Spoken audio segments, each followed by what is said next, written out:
Dear listeners, we interrupt this program with an important bulletin. In recent weeks, a wave of attacks has struck the German Federal Railway. Bent rails, severed catenary lines, loosened sleeper bolts. The danger is extreme. When will the extortionist be stopped? It is October 17, 1977. Near midnight, the Italia Express pushes through Hecklingen in Baden-Württemberg. The train has come down from Copenhagen and is bound for Rome. It races at 140 kilometers per hour. On board are about 120 travelers across 2 sleeping cars and 10 seated or couchette coaches. Many are Italian guest workers with their families. Then it happens. The locomotive hits a section where numerous sleeper screws have been loosened. The engine lurches. The driver is thrown to the floor. In a last instant, he yanks the brake, but the moment is gone. The train leaves the rails. The impact hurls passengers from seats and bunks. People run in confusion. Torn metal, ripped open compartments, scattered suitcases and clothes. Blue lights slice the night. 18 passengers and 1 railway employee suffer severe injuries and are rushed to hospital. This was not fate. It was planned. Not far from the scene, investigators find a note taped to a mast. One sentence chills the blood. 100,000 marks was too much. Now it will be far cheaper. Warm regards, Monsieur X. That signature will hover over a dozen attacks. Letters that demand money. Handovers that fail. A nameless saboteur who toys with a nation. Who is Monsieur X? Why did he wage war on the rails? And did anyone ever put cuffs on him? Go back to October 7, 1975. Inside the administrative building of the Federal Railway Directorate in Karlsruhe, the morning May 1975. The D-train Mozart rolls through autumn from Karlsruhe toward Pforzheim. Everything feels ordinary. Then, a jolt. Someone has strung thin steel wires across the track and placed a flashing warning lamp on the rail. The wires catch the locomotive and force a stop. A message in metal.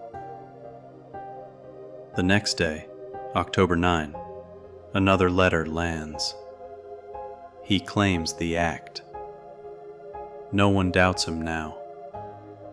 The FAZ ad is placed on October 18.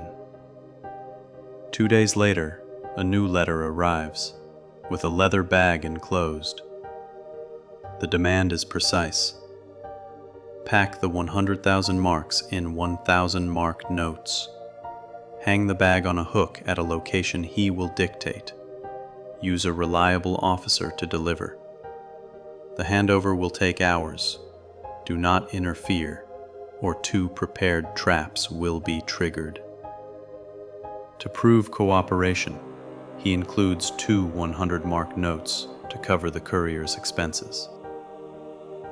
On October 28th, he writes again, with tighter instructions. The courier must drive to a country inn in Baden the next evening. Between 6:45 p.m. and 7 p.m., a call will name the next step. Police follow his script. A courier waits. The phone never rings. Days later, he boasts that he monitored police radio and knew the game. His new condition is stark. Send a neutral man, not a cop. He sets November 14 for a second attempt. That one fails too. Then silence. Weeks. Months. Nothing. Dawn breaks on August 25, 1976. At 5:26 a.m. near Rastatt, a local freight train jumps the rails. 80 rail fasteners had been loosened. Soon after, the letters resume, 3 at once. He apologizes. He was sick, he says, but is back on schedule. Then a threat. Next time, it will be a passenger train. He raises his price to 250,000 marks and demands a spoken message on Südwestfunk radio. A disaster is averted by luck and vigilance. The next day, near Winschlag by Offenburg, another tampered site is found, with another message from Monsieur X. He is back. And now the pace quickens. From May onward, police saturate the Rhine Valley line from Mannheim and Heidelberg down to Basel. 32 zones. In each zone, nightly patrols by 3 plainclothes officers from 9 at night to 1 in the morning. The net never snags its quarry. June 1. He bends rails between Graben-Neudorf and Wiesenthal. The damage is caught in time.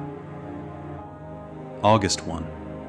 He hangs 2 handcrafted steel yokes on the overhead line. They bear his mocking stamp, MX. 8 locomotives shred their pantographs. A week later, he repeats the stunt. Again with the brand, new from MX. Another locomotive is mauled. Investigators spot a clue. The Saboteur uses Bufo brand screws. The product is new to Germany and sold only through a few channels. They trace a vendor. The vendor remembers a buyer. A first composite sketch is born. Then comes October 17, 1977, and the Italia Express lies broken in the dark. 18 passengers and 1 Federal Railway worker are badly hurt. On November 7, a taunting letter lands. He claims the mayhem and says he has found a new hobby: attacking trains. He stages another handover. It fails. Police release the composite and a recorded voice to the public. The tape is crisp.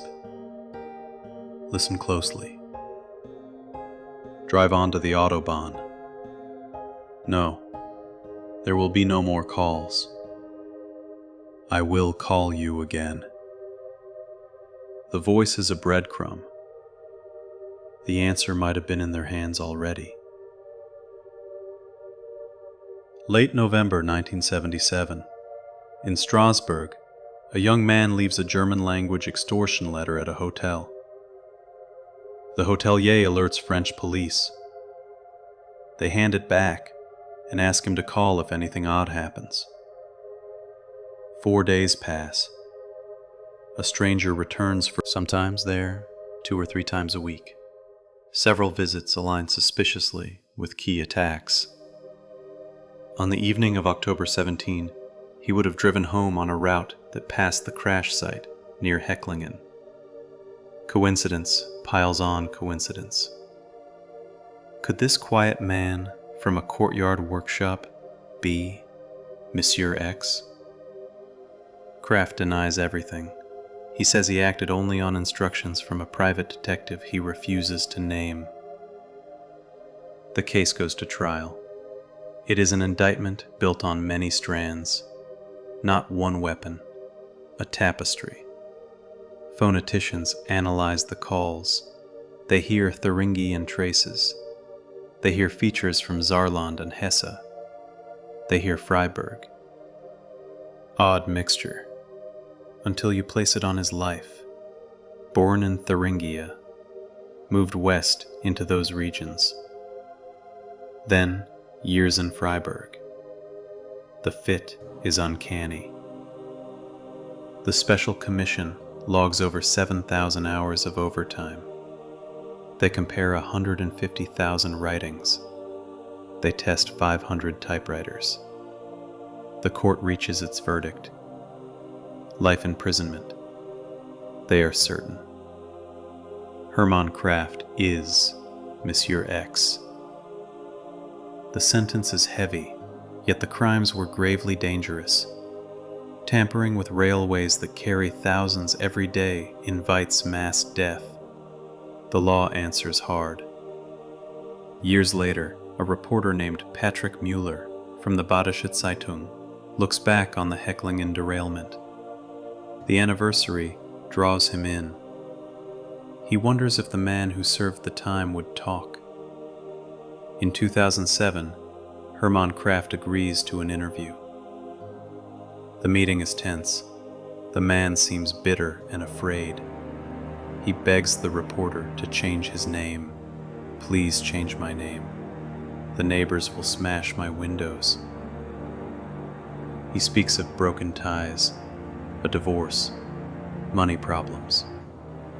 No one spends almost 20 years behind bars without paying in pieces of themselves. He answers in the frame of his story. His central claim never shifts. He says he is innocent. He says he was a pawn. He says the truth is different. The case remains closed in the eyes of the court, and the rails of the